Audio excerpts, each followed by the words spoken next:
হঠাৎ করে সারপ্রাইজ পেতে কার ভালো লাগে না বলো? আমার তো খুবই ভালো লাগে। তো সকালবেলা আমাকে প্রীতম বললো চলো আজকে মুভি দেখতে যাই, তার মধ্যে আমাদের এখানে নতুন একটা সিনেমা হল খুলেছে।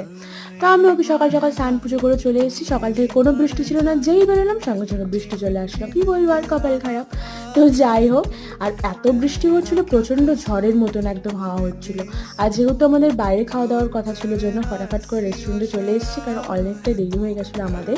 তো কোনো রকমের খাওয়াটা কমপ্লিট করেছিলাম। খাবারগুলো খুবই ভালো ছিল সত্যি কথা বলতে। আর যেই আমরা খেয়ে দিয়ে বেরোলাম সঙ্গে সঙ্গে বৃষ্টিটাও কমে গেল। আর আমাদের আধ ঘন্টা লেট হয়ে গেছিলো। 3:30 থেকে, মানে 3টে থেকে মুভি ছিল, আমরা 3:30 বাজিয়ে ফেলেছিলাম, কিন্তু কিছু করার নেই, প্রচণ্ড বৃষ্টি ছিল জন্য তাড়াহুড়ো করে যাচ্ছিলাম। আর যেহেতু আমাদের অনলাইন টিকিট কাটা ছিল জন্য ফার্স্ট আগে আমাদের দেখে নিল টিকিটগুলো। তারপরে আর হলটা না খুবই ভালো বানিয়েছিল, ভীষণই সুন্দর লাগছিলো হলটা দেখতে। তারপরে চলে এসেছি মুভি দেখতে। আর মুভিটা সত্যি কথা বলতে দুর্দান্ত বানিয়েছিল গো। তো নেক্সট পার্টটা দেখার জন্য চ্যানেলটাকে সাবস্ক্রাইব করবো।